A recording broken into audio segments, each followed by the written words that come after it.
When Afeni was in Black Panther, they had them reading books, you know, writing all of this stuff. So Tupac gained a lot of knowledge from just his mother and the knowledge that she had given him, you know. And like you said, you know, mama told me never stop until I bust a nut. Fuck the world if they can't adjust. Okay, and that's exactly what Tupac did. Okay, so y'all, so just right off the break, I want to let y'all know the first time, okay, that I heard Tupac, okay? And why I ran to the store, okay? It went like this, and it came over the radio. Back in elementary, I thrived on misery. Left me alone, I grew up amongst the dying breed. Inside my mind, I couldn't find a place to rest. Until I got that thug life tatted on my chest. Tell me, can you feel me? I'm not living in the past. Do you want to last? Be the first to blast. Remember Cato, no longer with us, he's deceased. Call on the sirens, I see the murder in the street. Now rest in peace. Is there heaven for a G? Remember me, so many homies in the cemetery shed so many tears. Woo! I suffered through the years, I shed so many tears, y'all. That's when I fell in love with Tupac, y'all. And from there on, I don't know about stuff before that. You know what I'm saying? My husband, he be trying to show off singing shit. You know what I'm saying? That I don't know before that. But girl, anything I could go on and on, y'all. Shit, when I was young, me and my mama had beef, 17, kicked out on the street. No, back in the time, I never thought I'd see your place. Ain't no woman alive that can take my mama's place. Ha! Suspended from school, scared to go home. I was the big boy breaking all the rules. I shed tears with my baby sister, cause over the years we was poor than other little kids. And even though we had different daddies, the same drama. When things were wrong, we blamed mama. I reminisce off the stress I caused. It was hell, hugging on my mama from the jail cell. Hey, who thinking elementary? Hey, I see the penitentiary one day. Running from the police, that's right. Mama catch me, put a whip to my backside. And even as a crack fiend, mama, you always was a black queen, mama. I finally understand for a woman it ain't easy. Trying to raise a man. Remember Tupac, it ain't easy. Trying to raise a man. Hey, always was committed. A poor single mother on welfare. Tell me how you did it. There's no way I can take it back. But my plan is to show you that I understand. You are appreciated. Woo, y'all. He banged that motherfucking Dear Mama song out. Y'all, that is the name of the show on Hulu. It's called Dear Mama, okay? So, y'all get into it. I will go on with the songs, but I got to review this show. But, yeah, anything before that, I did not know. But anything after so many tears, y'all, your girl know it. Okay, so, yeah, can't nobody fuck with me on that. You know, you want me to sing Ambitious of the Ride. You want me to sing Hail Mary. I got all of that, okay? But yeah, I used to listen to that y'all in my apartment as a single mother, and I'm kind of nervous right now because reviewing this is going to bring up a lot of memory for me in dealing with my son. You know what I mean? Y'all all know that I had that coming up as far as court in the summertime, and now some other things have came along, and now the thing that changed, and maybe he's going in earlier, but Tupac and Afeni really are bringing me through a lot of what I'm going through with their strength, just as mother and son. You know what I mean? And I just really hope that my son watches this and knows that, you know, I know he know I loved him, but at the end of the day, like, you do a lot of preaching as a mother. You know what I'm saying? A lot of times I don't think that they think that you feel where they're coming from. And I got you, son. You know what I'm saying? Like, I totally fucking got you. Everything that you love, I love. You know what I'm saying? As far as the streets, as far as how all of that stuff go, I totally understand.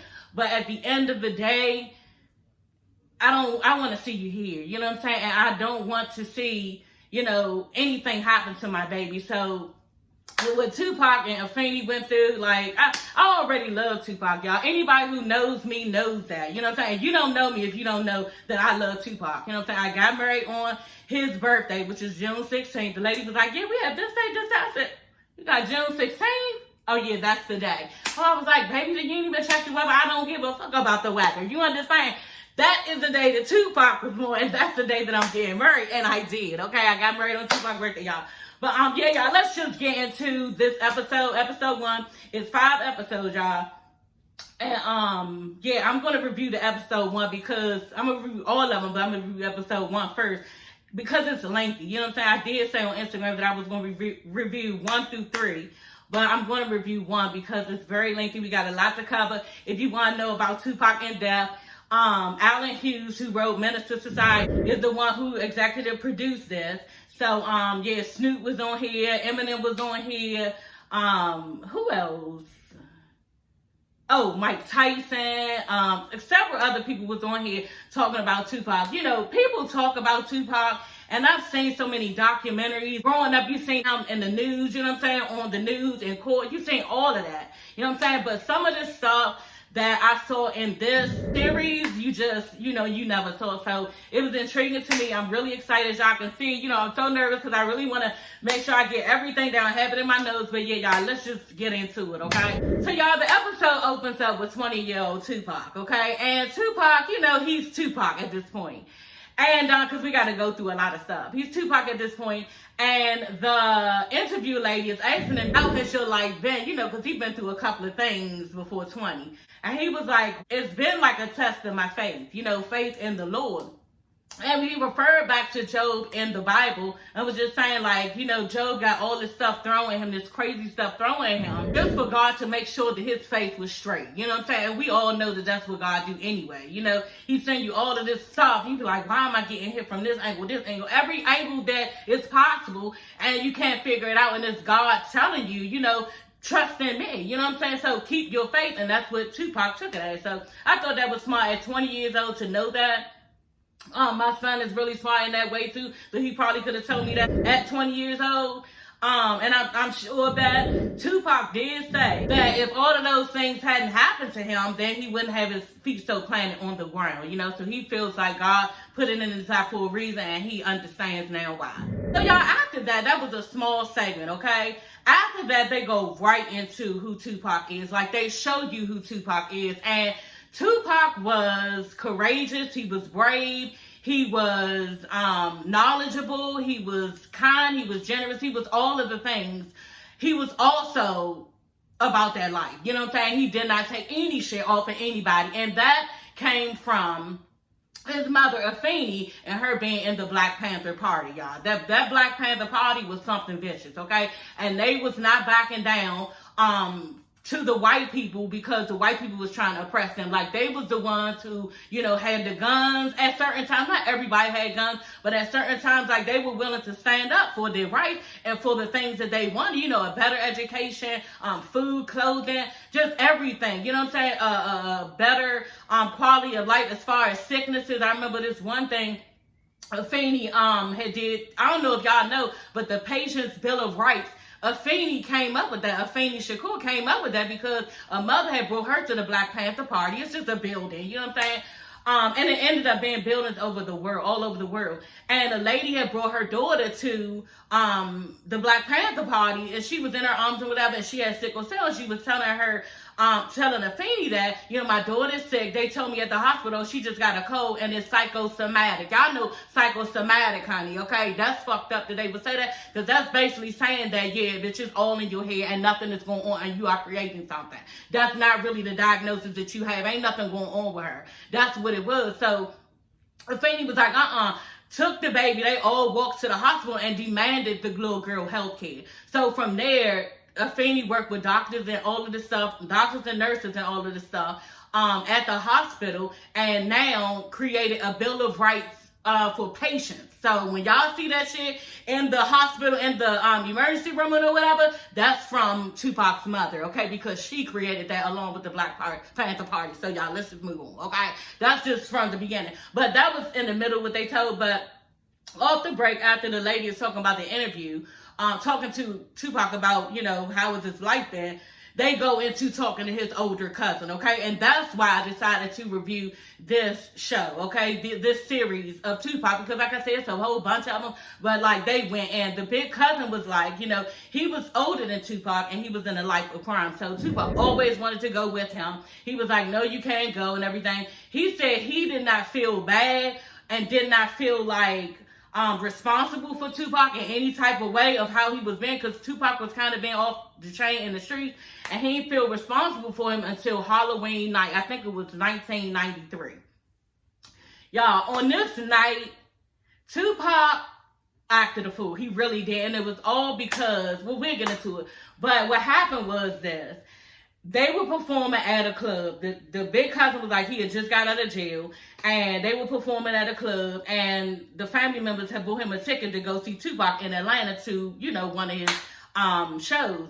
Well, Tupac gets into it with the manager at the club because he's smoking his weed. The manager said, no, you can't smoke weed or whatever. So they making a big deal out of it. Shit, Tupac made a bigger deal. I was like, all right, fuck that. Deuces, the show is over. I'm gone. And leaves, right? Him and his little entourage, because they used to travel like with entourages back then, like thick, And him and his entourage leave. They go to the hotel and, excuse me, as they pulling into the hotel, y'all, they see a white man, black man arguing. And yeah, the white man is an undercover police, okay? And y'all probably saw this in the news with Tupac. Well, I ain't gonna say it, but y'all saw this in the news. We're gonna talk about it later. Anyway, Tupac ended up, so the white guy hit the black guy, and Tupac got out and was like, give me my gun. Well, the black guy started running, you know what I'm saying? The white guy had his gun, told Tupac, you need to run, you know what I'm saying? You need to run. And Tupac was like, nah, pull up his shirt, was like, this thug life. I'm like, oh my God, like, what the fuck? Like, this, you only see this shit in the movies, and y'all, this shit is not even a lie because they were, the big cousin and the cousins, the other cousin, was telling the exact same story. So they would go between both of these niggas talking about the situation, what happened, and give us a visual at the same time, y'all. It was crazy, the whole Hulu, Tupac little thing.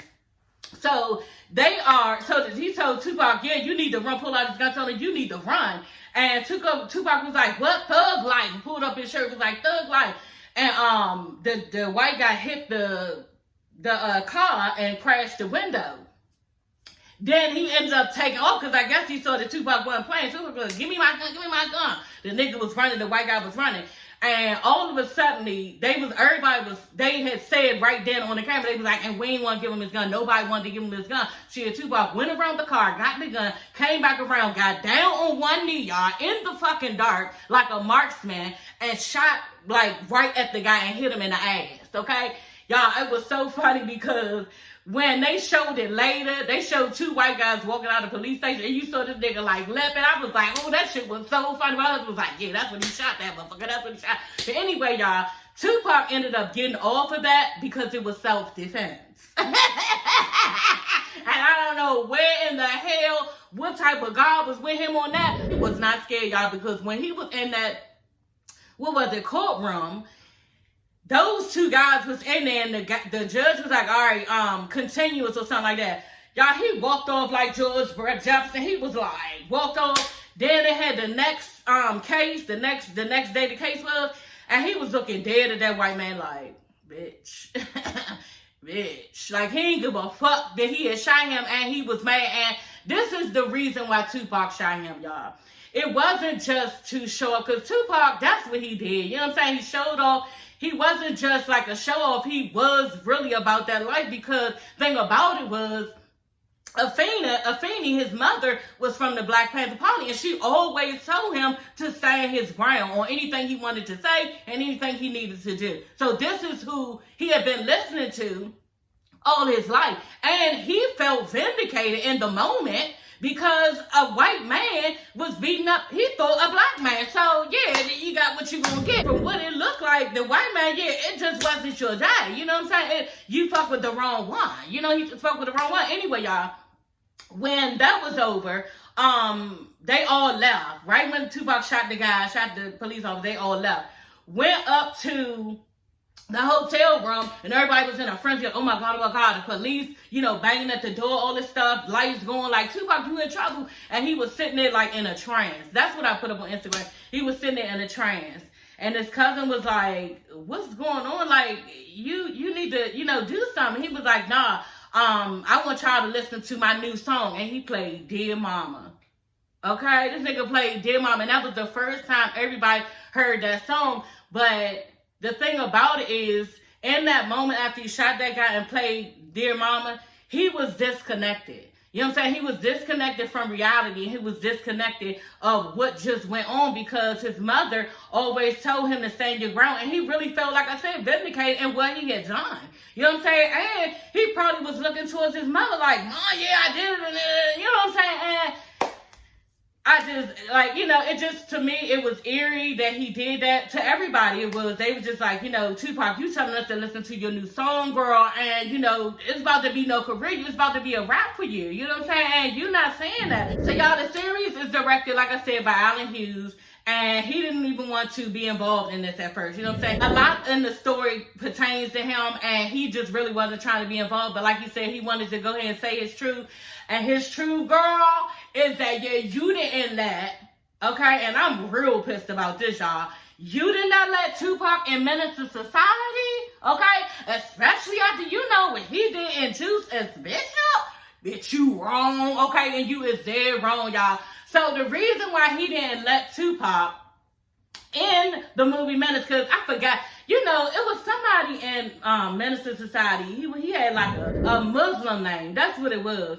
And he was not in the movie so much, but he was in it in Menace to Society.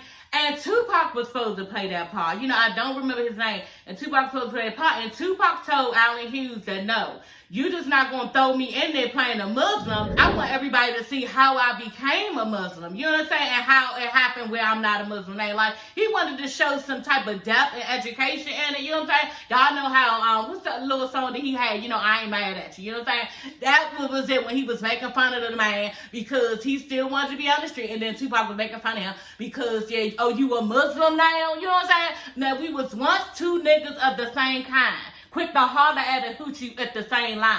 You was just a little smaller, but you still roll. Why ain't hit the hood slow? Remember when you had a Jerry curl, didn't quite learn? On the block with your Glock tripping off churn, collect moths on the tips, saying how you change. Oh, you a Muslim now? No more dub game. Heard you might be coming home, just got bad. Wanna go to the mosque and wanna chase tail. I see I lost my little homie, use a change man. Hit the pendant and no sending is the game plan. When I talk about money, all you see is the struggle. When I tell you I'm living large, you tell me it's trouble.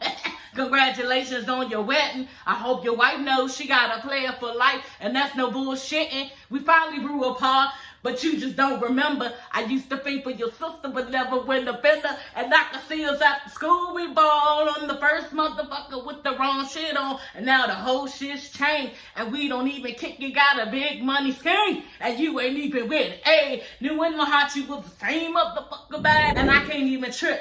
Cause I'm just laughing at you. You're trying hard to maintain, so go ahead, cause I ain't mad at you. Hey, I ain't gonna sing it out. Let's get back into it. But anyway, y'all, Tupac was mad and he didn't want to be in Menace to Society if he couldn't tell his little Muslim story in Menace to Society. So that's why he was mad. And later on, Allen Hughes was like, you know what? I can't say that Tupac was right, you know, but he just wasn't trying to listen to nobody. Y'all, why do people always want you to listen to them? What the fuck am I listening to you for when I already know I got good goddamn sense and the choice and the decision that I want to make is right? Okay, honey, so I don't need to listen to shit. Okay? Girl, like, yeah, so Allen Hughes, he went on and, you know, agreed that he was wrong. He should have talked it over with Tupac and had let him have his way. You know what I'm saying? No, knowing that he is the genius that he is now today, girl. Okay, but yeah, you missed the boat on that. But I'm just glad the Menace to Society did, you know, sustain what it did, and it did the damn thing. Without Tupac, but what it could have been just so much better, you know what I'm saying, without Bishop, oh my God, it would have been off the chain. It was already off the chain. But to be honest, Tupac would have probably went down a whole nother lane. He probably would have, I don't know, Tupac wouldn't have, he probably would have just like, you know, Lorenz Tate wouldn't have had a chance. Who else? Ice Cube would have had a chance. Y'all heard my been stirred into my life. Which I did and everything. Menace to Society was a good movie. I ain't gonna lie. So y'all, they start asking, you know, what has been Tupac's legacy, you know? And they were just saying several things. You know, he's a myth builder, a storyteller, a great writer. Tyson was like, anywhere he went, children soldiers in Uganda was asking about him. Like, how is Tupac? Who is he? What is he like? You know what I'm saying? This is in Africa, y'all wanted to know about Tupac. they asked Dr. J, he was like, you know, it's nowhere to start. How do I even start with that? You know what I'm saying? That's hard to do. Eminem was like, he's the first rapper to actually make somebody cry. You know what I'm saying? So Tupac was like that. Then some other lady named Afeni was like, you know, they are teaching some of his poems in college. Like, they're getting educated by Tupac's work in college. Like, I was like, yeah, Tupac was a bomb, y'all. He really was. And I used to always stomp that shit in my bedroom. In high school, as a single mother, I was in my apartment just stomping old eyes on me. Like, I just love Tupac. I think he is so smart. He is brilliant. And he was definitely ahead of his time. He really was. And now we know why. When Afeni was in Black Panther, they had them reading books, you know, writing all of this stuff. So Tupac gained a lot of knowledge from just his mother and the knowledge that she had given him, you know. And like you said, you know, mama told me never stop until I bust a nut. Fuck the world if they can't adjust. Okay, and that's exactly what Tupac did, y'all. He always listened to his mother, but y'all know Tupac's mother had a drug problem, you know what I'm saying? And she was a drug addict, and he was saying he loved his childhood, but, you know, he hated being poor. He hated it so bad. He was just like, you know, that was the worst days ever. And Afeni did say she felt bad for it. They had some type of recordings of her talking, I'm sure in other interviews and stuff, but she was just saying how she felt bad that they were in that type of life with her doing crack, and all of the things that she had went through in the Black Panther Party, it just weighed down on her, and she ended up getting on crack cocaine. And Tupac was just really, really angry, you know what I'm saying, about that, and he wanted his mother so bad. Especially when he got attacked by the police, y'all. And y'all probably saw that in the media too. I saw that, you know what I'm saying, in the media, when his head was wrapped up, he was in a wheelchair, all that stuff. Like, he was going through a lot. He got a call from Interscope, and they said that they was going to play his video. And I think it was Brenda's Got a Baby. They were going to play the video, and he got arrested and went to jail. And he didn't even see the video air on MTV. You know, he was locked up. But what happened with that was, he said he was just going across the street to the bank, or coming from the bank, across the street. And he was so excited because he had a bank account now. You know what I'm saying? He was walking across the street, and the police ended up saying that he was jaywalking, pulling him and saying he was jaywalking. And they ended up beating him to the point, like, they put, like, knots all over his head and stuff, and was asking him, telling him, you know, why did your mother name you that? They already knew who the fuck Afeni was, you know what I'm saying? They know that that was her son. But they told him, you know, why would she name you that? You think because you in the rap game. This is what they said. You think you in the rap game that you could just do whatever you want, you know what I'm saying? Because I crossed the street. Like, so anyway, and you think you could do what you want because you a rapper and you can't do that, and you got to learn how to follow the rules in life, and just saying all this stuff because they was hating on him, because they knew who the fuck Afeni was, and they knew how strong-minded this little nigga was on top of that, you know what I'm saying? So Tupac, y'all, he looked so hurt in this interview, you know what I'm saying? He looked really, really hurt in this interview. And like the lady said, that was the beginning of Tupac being on television and making a mockery out of things, you know what I'm saying? And just being in the limelight. But anyway, he was saying that at that time, he wanted his mother really bad. Like, he wanted his mother really bad, but she was in rehab. And matter of fact, he said that he had to flag down a guy to take her to the bus stop so she can get in rehab, because he was getting mad. He was like, look, we don't have this, we don't have that, and you better than that. You know what I'm saying? You better than that, and you should be stronger than that for us. You know, he was saying it to his mother, and I'm tired of living like this. You know, they wasn't eating. Tupac was up there working a 40-hour week, you know, like a grown person in a piece of Paul or something like that, and, you know, doing other things to survive, and, you know, she just couldn't get it together. But like she was saying, it was so much from the Black Panther Party that weighed on her that she just, you know, took on that drug, and that's what happened. Then she was saying how, too, what was really eerie and ironic, how when she was going through the court case with Black Panther, because Black Panther had gotten infiltrated, y'all, by some Sikh Contel party or some type of party. They got infiltrated, and like they was killing people left and right. You know what I'm saying? What they would do is, cause they already know Black Panther, them motherfuckers, they was waiting and ready, but they always caught them in the wee hours of the morning. You know what I'm saying? And they busted in and did raids like that because they already know they was, you know, about their life. So when they did that, it infiltrated all of the Black Panthers, And some of them were locked up, some of them had gotten killed. So it was over. You know what I'm saying? It was over in like the early 1980s. So the Black Panther Party was over then. But when she was going through the court case is when she got pregnant, okay? And y'all, so as she going through this court case, she's pregnant with Tupac. So she was just basically saying that was the hardest time in her life and also the scariest and the most real, you know what I'm saying? Because now she's about to bring this man-child in the world, and she has to, in the 1970s, on top of that, show him how to be and fight for himself and his rights. You know what I'm saying? I'm like, damn, like, she was serious on making sure that people knew their culture, y'all, because she had a lot of culture herself coming up because everything that she had went through. Her and her sister Glow, y'all, and Glow is real, like, down to earth, okay? Her older sister, Glow, was on here, and she was just talking about the relationship with her and Afeni. And Glow said that basically she was there for Afeni a lot of the time, you know? That was her little sister. She gave her hell, but, you know, she was a little sister, and she was a big sister for her.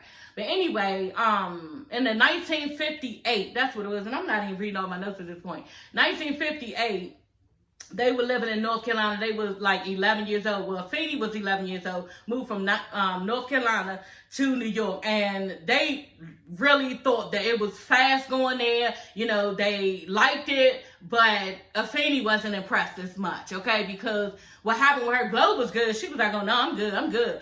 Afeni, Tupac mother, she really wasn't fucking with it because they were making fun of her because her head was short. Y'all see Afeni's hair is always short, you know?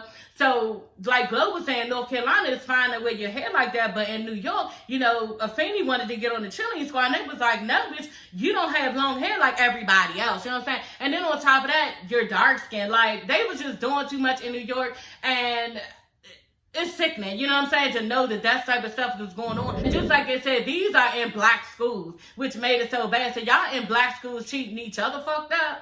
Like, the world can be so fucked up at times. Anyway, Afeni was like, oh, okay, so since I'm not going to be the prettiest and I'm not going to be the one that everybody, you know, looks to as that, then I'm going to make sure I'm the smartest, okay? This bitch was reading every book under the sun. She went to a mostly predominant white school. She just was always, like her sister said, a wandering person. You know what I'm saying? Not in a bad way, but just needed more information. Always trying to find out more to better herself as a black person and love her race. That's when she met. Anyway, y'all, somebody was standing outside who was preaching like shit, who was in the Black Panther Party, okay? She was intrigued by it. She wanted to get into, you know, their teachings and everything and how they stood up for themselves and the black culture and everything. And she flocked to it real fast. And yeah, she was with it when she saw them with the guns and everything and they were standing up for black people. But when she saw Afeni, her sister, and she was like, oh shit, this is a whole nother different animal. You know what I'm saying? She really wasn't fucking with it as much, but she was like, when she saw Afeni really into it, that's when she was like, all right, I guess, you know what I'm saying, I gotta fuck with it because my sister fucked with it. That's just it. So since the Black Party had died down, then Tupac said that he was going to make another black party. It's called the New African Panthers. That's what it was called. And they like basically summoned Tupac, okay? Because Tupac, you know, was writing his poetry and everything. He just didn't get put on. Nobody would pick him up. He was writing his poetry, going to their little different meetings and stuff. It was a more youthful type of thing now. And Tupac was going to be the leader of it, okay? But Tupac said, I'm going to be the leader, but y'all better hope and pray I don't get a deal before, you know, I turn over because, yeah, if I get a deal, deuces, I'm gone. And yeah, that's what happened, okay? There was a white lady that Tupac used to do like shows with or whatever. She was at a school and she was white. And Tupac was like, he took to her because she listened to him about his mother and the things that she was going through about his mother being on crack and what they was going through in the house. And I was hoping they would get more into that, but they didn't really say much about it. But yeah, I guess they told us enough. People ain't gonna tell you like bit for bit about everything. And she also told Tupac, she was like a mentor to him, told Tupac, you know, her name was Layla, that's what it was, and very attractive white woman, almost looked mixed, you know what I'm saying, like she was light skinned like me. And she was basically a recruiter to just, like she said, we educate and entertain. That's how it was. And Tupac was like 16 or 17 when he met her. So he walked up to her, said he can, you know, rap and everything. So he was rapping some New York stuff or whatever. And so he was making his way of that way. And he was saying he really liked the lady because she was always listening to how he felt inside and didn't tear him down. He told her certain things he had done. She just told him the reasons why he probably did it. You know what I'm saying? So that's a real mentor, and I was glad for him with that, because I think all young boys need that mentoring person in their life to not judge them and let them know, yeah, what's actually going on with them. So that's what she did for Tupac. Tupac and, what is his name? Ray Love. Well, and I gotta tell y'all about Ray Love too. That's one of his real close friends. And yeah, so Tupac and Ray Love figured, shit, this white lady, she need to get up in the door, okay, of rapping. We need a way out of this shit. Because Ray Love wrote basically the beginning of trap. Y'all know that's on Tupacalypse, okay? So I don't know much about Tupacalypse, but yeah, that's supposed to be off the chain. And yeah, he was the one who started that. You know what I'm saying? He started that. But anyway, he balled it up in the trash. He didn't want it.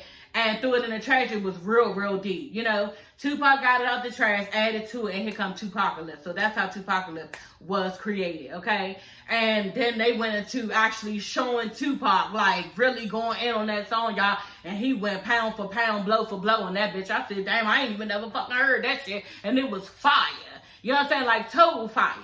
But, and so, yeah, next thing you know, oh, I gotta tell y'all the story about Ray Love, like I said. Next thing you know, like they said, the lady could probably get them in more doors because this bitch was white. You know what I'm saying? Open the goddamn door, bitch, kick that bitch in. We need to go. Like, my mama on crack. I'm up here working night and day. I tried to sell crack. I can't even do it because Ray Love was like, they both tried to sell crack. They ain't got no heart for it. Tupac sold crack for 5 days. He sold crack for 7. And the only reason why he sold crack for 7 because he didn't even know who to give it to. You know what I'm saying? And the main part about it is you can't be empathetic when it comes to selling crack, because you could be selling to mothers, daughters, sisters, brothers, everybody, the whole fucking family. And yeah, Tupac said he wasn't cut out for that shit. And I believe it. Like, Tupac rap and say all this different type of stuff, but he has a big ass heart. And you can see this in this series and it just don't match up that Tupac would sell crack. It don't. Ray Love was making a joke. He was like, look, we were the worst crack dealers of crack ever made. You know what I'm saying? Like, we could not sell crack at all, you know, so we immediately got out of that. You know, so they needed a way out of the way that they was living, because too, Ray Love was like, shit, even though Afeni was on drugs, he said like his mother was on drugs too. He was like, you know, everybody parents was basically on this shit. You know, and what it was called was they were working addicts. So basically what we call them today, functioning addicts, meaning people who use drugs and go to work every day and you never fucking know. You know what I'm saying? So this is what Ray Love was saying, that everybody basically, mother was on that shit, or father, and mother and father, something was on that shit. And, you know, they basically raised themselves. They was like, going to school was like, the parents was at work, there's somewhere for you to go while they go to work. Okay, it wasn't to learn, you know, so they at the motherfucker acting like heathens, like they not supposed to be learning anything and showing their ass in class, you know what I'm saying? But Layla basically was saying how she was parenting Tupac a lot because, you know, he didn't have a mother figure there. But she said this shit, Tupac loved Afeni and he looked to her and thought she was brilliant. You know what I'm saying? And it seemed like she was, y'all, because she led that Black Panther party. She really did. And they all have respect for her, y'all. We're going to get into, you know, her little rendezvous and everything, okay? Because I finally found out who Tupac's father is, y'all, and I was so psyched and so glad. My husband was like, y'all, when I saw this nigga look just like Tupac, they thought it was somebody else, some hustler that everybody wanted it to be. You know what I'm saying? But y'all, we're going to get into, I think that's the 3rd episode. They actually show his father. His father walked onto the camera. Okay, so I thought that was cute. What else? So y'all, Shock G, okay, and Digital Underground is the one who put Tupac on, okay? Layla, the lady, introduced Tupac and Ray Love to the Digital Underground, okay? And this is when Tupac became Tupac, okay? He did everything under the sun, you know, to get put on. You know, he was carrying equipment on the bus. He was dressed in like some type of Speedos on stage.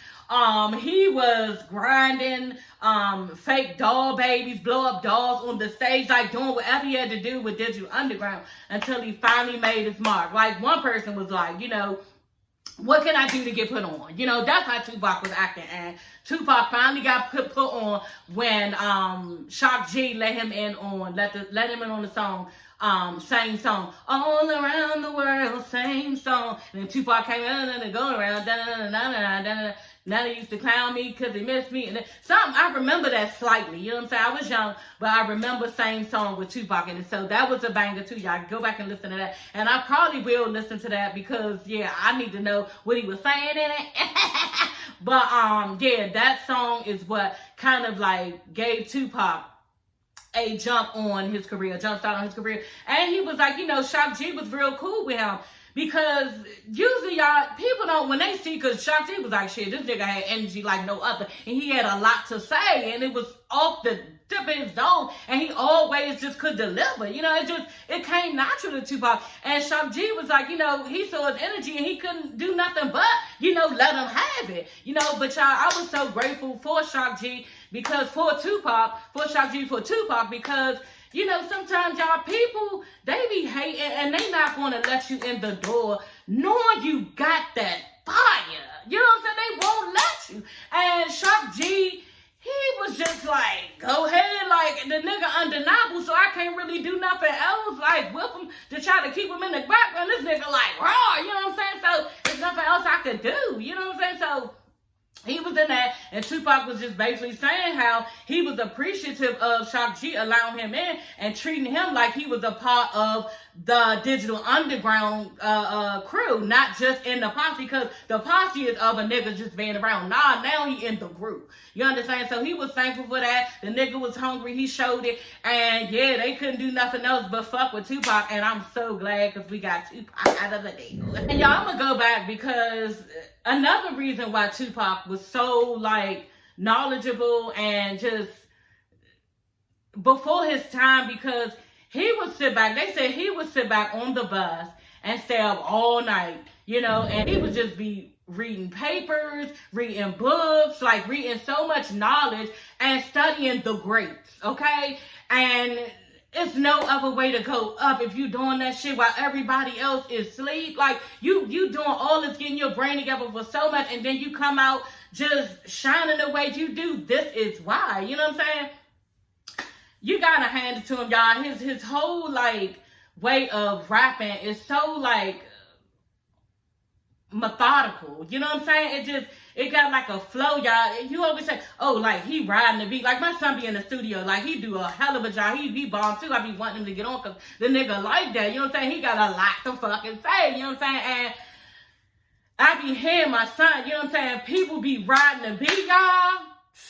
But that motherfucking Tupac, okay? Y'all, Tupac skates on that motherfucker, okay? And you will hear each and every word in your core, okay? And I just really believe and think that all of that came from his mother, you know what I'm saying? And what she instilled in him. When she, you know, just instilled in him his blackness and what he meant as a young black man, you know what I'm saying? And just the knowledge that she put into this little boy, I can't even imagine, you know what I'm saying? I know she was on drugs, but bitch, you did a hell of a goddamn job, you know? And kudos to her, y'all. We hope we do the same job. But, yeah, Tupac is unforgettable to me, and he is just undeniable, and he is the best rapper alive. I said it. I'm never going to say anything else. Y'all know when we was younger, and for this for the people who was my age, 46. It always, whenever you, had a session, okay, the topic was, you know, who's the best? Is it Tupac or is it Biggie? You know what I'm saying? Now, y'all already know, you know what I'm saying? Tupac is hands down is Tupac every fucking time. Like, he is the Beyonce of the time. He has the look, he has the ride. Like I said, he don't even just ride on the fucking beach. He skates on that bitch, okay? Then he got the looks. Then he got the cockiness. Then everything. He has the whole package, you know what I'm saying? So Biggie can't really fuck with Tupac as far as I'm concerned, and I really don't care for New York stuff. You know what I'm saying? I'm not into that type of rap now. Was Biggie the bomb? Yes, he was. I can't deny that either, but he was not Tupac. You know what I'm saying? And that's my take on everything. And, you know, when I was younger, I would just, like, really, I would get so mad. I start rapping some shit. Like, bitch, we not arguing. Let's just go motherfucking bar from bar, goddammit. That's what we need to do, because y'all talking bullshit right now, okay? Girl, like, I don't play with no Tupac, y'all. Anyway, y'all, that is all for this video. Okay, I talked y'all head off about Tupac. I learned so many new things, you know what I'm saying? some of the stuff I knew, but like some intricate little details I did not know. So it's always cool to know more and more about Tupac.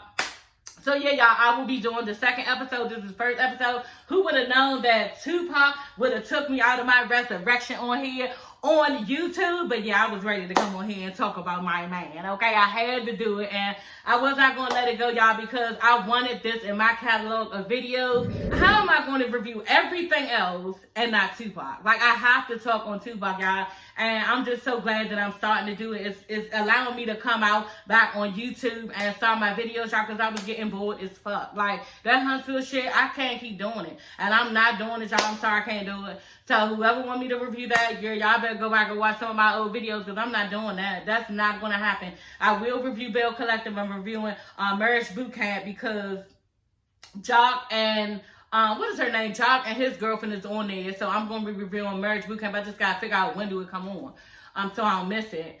And then what else? I don't know if I'm reviewing Housewives. Atlanta, I don't know, y'all. I want some other shit right now, and I can't run with the herd with these shows. Y'all just can't do it because they starting to blow me, and I just don't even like half of the storylines. You know what I'm saying? Everything is just dumb to me, starting to be. I might even start reviewing actual series like this one. Who knows, but we'll see, y'all. Okay? So anyway, y'all, I will see you ladies and gents later. Bye.